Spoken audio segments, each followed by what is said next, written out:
పెద్దపల్లి జిల్లా ఎరుకల సంఘం నూతన కార్యవర్గాన్ని ఆదివారం ఎన్నుక చేసినట్లు తెలంగాణ ఎరుకల ప్రజా సమితి రాష్ట్ర అధ్యక్షులు కెంసారపు తిరుపతి తెలిపారు.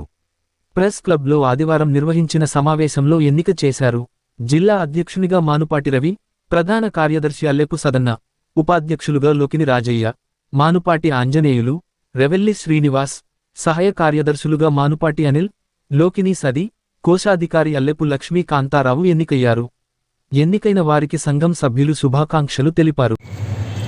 నేడు పెద్దపల్లి జిల్లా సమావేశానికి వచ్చేసినటువంటి గౌరవనీయులు మా రాష్ట్ర అధ్యక్షులు కెంసారపు తిరుపతి గారికి, అలాగే మా తోటి ఎరుకల సమాజ వర్గానికి అందరికీ కూడా ప్రత్యేక కృతజ్ఞతలు, అందరికీ నమస్కారం తెలియజేసుకుంటూ, రేపు జరగబోయే 17వ తారీఖున ఏదైతే ఎరుకల ప్రజా సమితి నిర్వహిస్తున్నటువంటి సభను ప్రెస్ క్లబ్ బషీర్బాగ్లో జరుగుతున్నటువంటి సభను విజయవంతం చేయాలని ప్రతి మండలానికి, ప్రతి గ్రామానికి, ప్రతి జిల్లాకు కూడా అందరినీ రావాల్సిందిగా మేము అందరం విజ్ఞప్తి చేస్తూ, మాకు జరుగుతున్నటువంటి ఎరుకల సమాజ వర్గానికి ఏదైతే మేము ఆర్థికంగా కానీ, సామాజికంగా కానీ, విద్యాపరంగా కానీ, ఉద్యోగపరంగా కానీ అన్నిటికీ వెనుకబడి ఉన్నాం కాబట్టి మా ఎరుకల కులస్తులు అందరము ఏకతాటిపైకి వచ్చి కెంసారపు తిరుపతి గారి నాయకత్వంలో అన్ని విధాలుగా మాకు జరిగేటువంటి విధానాలన్నీ కూడా మాకు వస్తాయని కోరుకుంటూ మేము జరగబోయే దాన్ని విజయవంతం చేయాల్సిందే కోరుతున్నాం.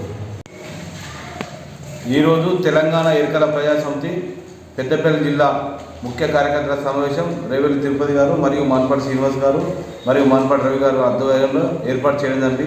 ముఖ్యంగా ఈ సమావేశం యొక్క ముఖ్య ఉద్దేశం ఏంటంటే, ఈ నెల డిసెంబర్ 17వ తేదీన బషీర్బాగ్ ప్రెస్ క్లబ్లో తెలంగాణ ఎరుకల ప్రజా సమితి ప్రతినిధుల సభను నిర్వహించడం జరుగుతుంది. ఎందుకంటే రాష్ట్రంలో దాదాపు 8 లక్షల ఎరుకల జనాభా ఉంది. కేంద్రము మరియు రాష్ట్ర ప్రభుత్వాలు వారిని గుర్తించి వారికి ప్రత్యేక ప్యాకేజీ కేటాయించి వారికి పందుల పెంపకదారుల కోసం ప్రతి కుటుంబానికి 5 గుంటల స్థలం ఇవ్వాలని, అదేవిధంగా వారికి ప్రత్యేక కార్పొరేషన్ ఏర్పాటు చేసి 500 కోట్ల బడ్జెట్ కేటాయించాలని తెలంగాణ ఎరుకల ప్రజా సమితి పక్షాన మేము డిమాండ్ చేస్తున్నాము. ఏదైతే గత ప్రభుత్వాలు మారుతున్న ఎరుకల కులస్తులు బతుకులు మారడం లేదు.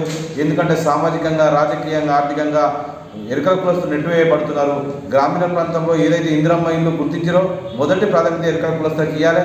అదేవిధంగా ఎరుకల మహిళా కుటుంబాలను ఆదుకొని వారికి ప్రత్యేకంగా స్వయం ఉపాధి పథకాలు ఏర్పాటు చేసి ప్రతి కుటుంబానికి 10 లక్షలు రుణాలు ఇవ్వాలని మేము ప్రభుత్వాన్ని డిమాండ్ చేస్తున్నాము.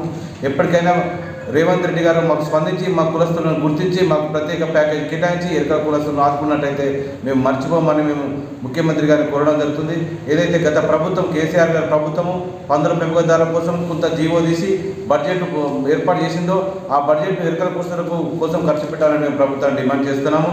ఈ నెల 17వ తేదీన ప్రతి ఒక్కరూ పెద్దపల్లి జిల్లా వ్యాప్తంగా ఉన్న తెలంగాణ ఎరుకల ప్రజాప్రతినిధులు అందరూ వచ్చి అధిక సంఖ్యలో వచ్చి సమావేశాన్ని ఏర్పాటు చేయాలి. ఈ సమావేశం అనంతరము తెలంగాణ ఎరుకల ప్రజా సమితి పెద్దపల్లి జిల్లా కమిటీ నూతన కమిటీ ఎన్నుకోబోతున్నాము. కాబట్టి ఎరుకల ప్రజలారా మీకు అండగా ఉంటుంది తెలంగాణ ఎరుకల ప్రజా సమితి. ఎప్పటికైనా గ్రామీణ ప్రాంతాల్లో, మండల ప్రాంతాల్లో మరియు ఏదైతే ఏకలవ్య చరిత్ర ఉందో అది ప్రతి జిల్లా కేంద్రంలో, మండల కేంద్రంలో ఏకలవ్యుని విగ్రహం ఏర్పాటు చేయాలని మేము తెలంగాణ ప్రజా సమితి పక్షాన కోరుతున్నాం. జై గురు.